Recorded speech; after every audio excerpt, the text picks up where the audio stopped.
அனைவருக்கும் வணக்கம். நான் சோதரர் தமிழரசன் பேசுகிறேன். இந்த சேனல் ஃபஸ்ட் டைம் பார்க்குறவங்களா இருந்தீங்கன்னா சப்ஸ்கிரைப் பண்ணிக்கோங்க, பெல் பட்டனை கிளிக் பண்ணிக்கோங்க, ஆளுங்கிற ஆப்ஷன் இருக்கும் அதையும் செலக்ட் பண்ணிக்கோங்க. அப்போ தான் நாங்கள் போடுற பதிவுகள் எல்லாமே உங்களை வந்து சேரும். இன்றைக்கி நம்ம இந்த வீடியோவில் பார்க்க போகிற தலைப்பு, நம்ம இப்போ எதை பற்றி பார்க்க போகிறோன்னா நட்சத்திர பலன்கள் பற்றி நம்ம பார்க்க போகிறோம். ரோகிணி நட்சத்திரத்தை பற்றி பார்க்க போகிறோம். ரிஷபராசி ரோகிணி நட்சத்திரக்காரங்களுக்கு எப்படி இருக்கும், ரோகிணி நட்சத்திரத்துக்கு உண்டான கேரக்டர் என்ன, அதே மாதிரி என்னென்ன பிளானட்டோட தசாபத்தி நடக்கும், என்னென்ன பிளானட்டோட இம்பாக்டில் இருப்பீங்க, என்னென்ன கிரகங்கள் உங்களை வழி நடத்தும், எல்லாமே இந்த வீடியோவில் நம்ம தெளிவாக பார்க்க போகிறோம். ரிஷபம்ங்கிறது காலப்புருஷ தத்துவப்படி 2ஆம் ராசி ரிஷபராசி. ரோகிணி நட்சத்திரங்கிறது சந்திரனுடைய நட்சத்திரம். சந்திரன் உச்சமடையக்கூடிய ராசி தான் ரிஷபராசி. ரோகிணிங்கிறது சந்திரனுடைய நட்சத்திரம். ரோகிணி 1, 2, 3, 4 பாதங்கள் உள்ளடக்கிய ராசி தான் ராசி. ஒரு சில நட்சத்திரமெல்லாம் வந்து பார்த்திங்கன்னா உடைப்பட்ட நட்சத்திரமாக வந்துடும். ஒரே நட்சத்திரம் தான், ஆனால் 2 ராசிக்கு வரும். ஆனால் ரோகிணி ரிஷபராசிக்கு மட்டும்தான் வரும். சரிங்களா? ஏன்னா முழுமையான பாதங்கள் 1, 2, 3, 4 பாதங்கள் உள்ளடக்கிய ராசி தான் ரிஷபராசி. பொதுவாகவே ரிஷபராசிக்காரங்க நல்ல குணம் படைச்சவங்களாக இருப்பாங்க, ஒரு உணவு பிரியராக இருப்பாங்க, சுற்றுலா விரும்பின்னு சொல்லலாம். அடிக்கடி டூர் போகணுன்னு நினைப்பாங்க, ஒரு இடத்துல இருக்க விரும்ப மாட்டாங்க, நண்பர்களோடு இருக்குன்னு நினைப்பாங்க, பாசக்காரங்களாக இருப்பாங்கன்னு சொல்லலாம். சரிங்களா? குடும்பத்தை பார்த்துக்கிறதுல ஒரு நம்பர் 1 ஆட்களாக இருப்பாங்க. யார் என்ன இப்படி இருந்தாலும் வந்து பார்த்திங்கன்னா நம்ம குடும்பத்தை பார்த்துக்கணும், நம்ம குடும்பத்தை கவனிச்சுக்கணும், யாருக்கு எந்த கெடுதலும் நம்ம பண்ணக்கூடாது அப்படிங்கிற நினைக்கக்கூடிய ராசியில் இந்த ரிஷபராசி ஒன்று. சரிங்களா? அதை வந்து பார்த்திங்கன்னா ரோகிணி நட்சத்திரம். ரோகிணிங்கிறது வந்து பார்த்திங்கன்னா அது வந்து உங்களுக்கு சந்திரனுடைய நட்சத்திரம். ரிஷபராசிக்காரங்கள பாசக்காரங்களாக இருப்பாங்க. அது உங்களுக்கு கார்த்திகை நட்சத்திரம் வரும், ரோகிணி மிருகசீரிஷ நட்சத்திரம் வரும். ஆனால் அந்த ரோகிணி நட்சத்திரக்காரங்க வந்து பார்த்திங்கன்னா ரொம்பவே பாசக்காரங்களாக இருப்பாங்க. அம்மாவை தான் அதிகமாக பிடிக்கும். அப்பாவோட ரோகிணி நட்சத்திரக்காரங்களுக்கு அம்மா மேலே தான் அதிகமாக பாசமாக இருப்பாங்க. இந்த நட்சத்திரத்துக்கு உண்டான குணமே அதுதான்.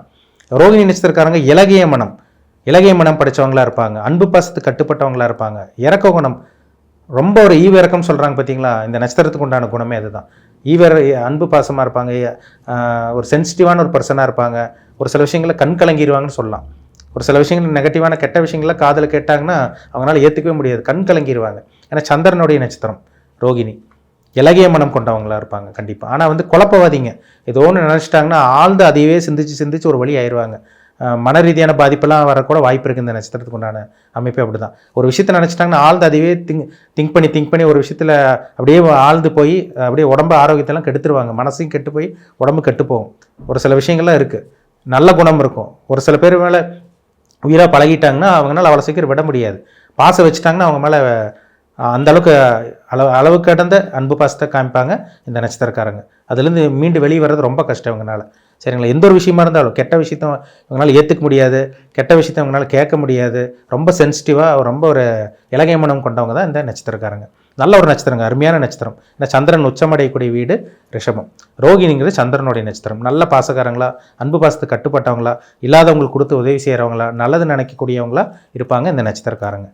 பிறக்கும்போது சந்திர திசையில் தாங்க பிறந்திருப்பாங்க. ரோகிணி நட்சத்திரக்காரங்க வந்து பார்த்திங்கன்னா பிறக்கும்போது சந்திர திசையில் தான் பிறந்திருப்பாங்க.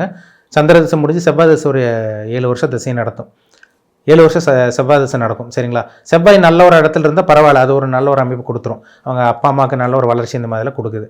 ஆனால் 3வது வரக்கூடிய ராகு திசை முக்கியமான திசையாக இருக்கும் உங்களுக்கு. 3வது வரக்கூடிய ராகு திசை 18 வருஷம் ராகு திசை. இப்போ ஆரம்ப பகுதி ரோகிணி நட்சத்திரத்தில் பிறந்தவங்களுக்கு 10 வருஷம் சந்திர திசை நடந்துடும். செவ்வாய் ஒரு 7 வருஷம்னா உங்களுக்கு 17 வருஷம். ஒரு சில பேருக்கு வந்து பார்த்திங்கன்னா உங்களுக்கு 12 வயசு வரைக்குமே, 12 வயசு 13 வயசில் உங்களுக்கு ராகு திசை ஆரம்பிச்சிடும். ஒரு சில பேருக்கு வந்து பார்த்திங்கன்னா 17 வயசுல தான் 17 வயசில் தான் ஆகும். இப்போ 15 வயசுக்கு மேலே ராகு திசை வரவங்களுக்கு பார்த்திங்கன்னா 35 வயசு வரைக்கும் 35 வயசு வரைக்குமே ராகு திசை தான். சரிங்களா? ஒரு சில பேருக்கு 13 வயசில் ஸ்டார்ட் ஆயிரும், ஒரு சில பேருக்கு 15 வயசில் ஸ்டார்ட் ஆகும். 15 வயசில் ஆரம்பிக்கிறவங்களுக்கு 33 வயசு வரைக்கும் நடக்கும். சரிங்களா? முக்கியமான திசைங்க இந்த ராகு திசை. வாழ்க்கையை தீர்மானிக்கக்கூடிய அமைப்பே இதுதான். சரிங்களா? ராகு நல்ல இடத்துல இருந்துட்டாருன்னா ஜாதகரை நல்லா செட்டில் பண்ணி வச்சிரும். வெளிநாடு சின்ன வயசுல வந்து பார்த்தீங்கன்னா 22 வயசுக்கு மேலே வெளிநாடு போய் அப்ராடில் போய் செட்டில் ஆக ஆரம்பிச்சிருவாங்க. அந்த 33 வயசு வரைக்கும் நடக்கக்கூடிய ராகு திசை முக்கியமான திசையாக இருக்கும் உங்களுக்கு. ராகு திசை கெடக்கூடாது, ராகு நல்ல இடத்துல இருக்கக்கூடாது, குருவோட இருக்கணும், சுக்கிரனோட தொடர்பில் இருக்கணும், உபஜயஸ்தானத்தில் 3, 6, 10, 11ஆம் இடத்துல இருக்கணும், பாவகிரக சேர்க்கை செவ்வாய் சனி இதோட சேராமல் இருக்கணும். சூரியனோட ராகு சேரக்கூடாது, சனியோட சேரக்கூடாது, செவ்வாயோட சேரக்கூடாது. தனிச்ச புதனம் கூட சேர்ந்தால் கூட பரவாயில்ல. மேஷம், ரிஷபம், கடகம், கன்னி, மகரம். மேஷம், ரிஷபம், கடகம், கன்னி, மகரம் இந்த 5 இடத்துல ராகு இருந்தாருன்னா கண்டிப்பாக ராகு ஒரு யோகத்தை செய்யக்கூடிய ராகுவாக தான் இருப்பார். அது 3, 6, 10, 11ஆம் இடமா வந்துருச்சுன்னா ஒரு இன்னுமே கொஞ்சம் நல்லா இருக்கும்னு சொல்லலாம். சரிங்களா? அப்போ ராகு இருக்கிற இடத்த பொறுத்து பலன்கள் கண்டிப்பாக கொடுப்பார். ராகு 8ல் போய் மறைஞ்சு பாவகிரகத்தோடு சேரக்கூடாது. பங்குச்சந்தையில் நஷ்டத்தை கொடுக்கும். 12ஆம் இடத்துல ராகு இருந்தால் சுபகிரக சம்மந்தப்பட்ட வெளிநாட்டு வெளிமாநிலத்தில் செட்டில் ஆக வைக்கும் ராகு. 5ல் ராகு இருந்தால் புத்திர தோஷத்தை கொடுக்கும். 5ல் ராகு இருக்கக்கூடாதுங்க. திரிகோணஸ்தானத்தில் இருக்கக்கூடாது. 1, 5, 9 ராகு இருக்கவே கூடாது. கேந்திரஸ்தானத்தில் கூட இருக்கலாம். 4ஆம் இடத்துல ராகு இருந்தது கூட அம்மாவோட ஆரோக்கியத்துக்கு எடுத்து அதுக்கப்புறம் வண்டி வீடு வாங்கணும் இந்த மாதிரி விஷயங்கள் சுகத்துக்கு எடுத்து அதுக்கப்புறம் நல்ல விஷயங்களை கொடுக்கும். ராகு இருக்கிற இடத்தை பொறுத்து பலன் கொடுக்கும் கண்டிப்பாக. சரிங்களா? ராகு திசை தான் ஒருத்தர் செட்டில் ஆக வைக்கும். அதே மாதிரி ராகு திசை தான் ஒருத்தர் ஒன்றுமே இல்லாமல் பண்ணும் 33 வயசு வரைக்கும் கிட்டத்தட்ட. அப்போ 33 வயசுக்கு அப்புறம் வரக்கூடிய குரு திசைங்க கிட்டத்தட்ட 35 வயசு போட்டால் கூட உங்களுக்கு பார்த்தீங்கன்னா உங்களுக்கு குரு திசை கிட்டத்தட்ட 50 வயசு பக்கமே குரு திசை வந்துடும். சரிங்களா? அந்த குரு எந்த அமைப்பில் இருக்காருன்னு பாருங்கள். சரிங்களா? குரு எந்த இடத்துல இருக்காருன்னு பாருங்கள். குரு இருக்கிற இடத்த பொறுத்த பலன் கொடுக்கும். துலாம் லக்னத்துக்கும் ரிஷப லக்னம் துலாம் லக்னத்துக்கும் குரு நல்லது பண்ணுற கிரகமே கிடையாது. கெடுதல் பண்ணுவார். மேஷராசி, கடகராசி, சிம்மராசி, விருச்சிக ராசி, தனுசு ராசி, மீனராசி இந்த லக்னம் இந்த ராசி சொன்ன பார்த்தீங்களா, இதில் லக்னமாக நீங்கள் பிறந்து அந்த லக்னத்துக்கு வந்து குரு திசை வந்துச்சுன்னா குரு கண்டிப்பாக யோகத்தை செய்வார் 16 வருஷம். ஒரு சில பேர் 33, 35 வயசுக்கு அப்புறம் நல்லா இருக்காங்க பாருங்கள். ஆரம்ப பகுதியில் கஷ்டப்படுவாங்க. 33, 35 வயசுக்கு அப்புறம் பார்த்தீங்கன்னா வாழ்க்கை அடுத்த கட்டத்துக்கு போகும். என்ன காரணம்னா அந்த டைமில் தான் உங்களுக்கு வந்து பார்த்தீங்கன்னா குரு திசை யோகத்தை செய்கிற திசையாக இருக்கும் உங்களுக்கு. கண்டிப்பாக குரு நல்லது பண்ணிட்டு போயிடுவார்.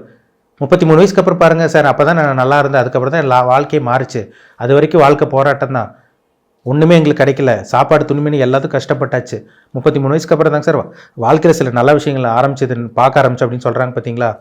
குருதிசை நல்லா இருக்கும். குருதிசை நல்ல அமைப்பில் இருந்திருப்பார். அப்போ தான் உங்களுக்கு அந்த குரு வந்து நல்ல அமைப்பில் நல்ல ஒரு குரு வந்து நல்ல ஒரு வழிகாட்டியாக இருப்பார் அந்த திசையில். ஆட்டோமேட்டிக்காக எல்லாமே நல்லது நடக்கும். நடக்க வேண்டிய டைமில் எல்லாமே நல்லது நடக்கும். கிட்டத்தட்ட 55 வயசு வரைக்கும் உங்களுக்கு 50 வயசு வரைக்குமே உங்களுக்கு குரு திசை நல்ல ஒரு அமைப்பு கண்டிப்பாக கொடுத்துரும் உங்களுக்கு. அப்போ குரு எங்கே இருக்காருன்னு பாருங்கள். குரு 1, 5, 9 இருக்கலாம், 7ஆம் இடத்துல இருக்கலாம், 11ஆம் இடத்துல இருக்கலாம், 2ஆம் இடத்துல இருக்கலாம். மற்ற இடத்துல எந்த இடத்துல இருந்தாலும் குரு நல்லது பண்ணுவாருங்க. ஆனால் குருவோட பாவகிரகம் சேர்ந்துடக்கூடாது, சனி சேரக்கூடாது, ராகு சேரக்கூடாது, சூரியனோட சேர்ந்து குரு அஸ்தமனமாகக்கூடாது. குரு கெடுதல் பண்ணிடுவார். குரு நல்லது பண்ண முடியாமல் போயிடும். அப்போ குரு நல்ல இடத்துல இருக்காரா, எப்படி இருக்காரு, உங்களுக்கு சாதகமாக பாதகமானு தெரிஞ்சுக்கோங்க, ரொம்ப முக்கியம். குரு திசை முடிஞ்சு சனி திசை 50 வயசுக்கு அப்புறம் முடிஞ்சு உங்களுக்கு கிட்டத்தட்ட 70 வயசு வரைக்குமே உங்களுக்கு சனி திசை தாங்க. 19 வருஷம் சனி திசை நடக்கும். 50 வயசுக்கு அப்புறம் ஒரு சில பேர் இப்போ நல்லா இருக்குன்னு சொல்கிறாங்க.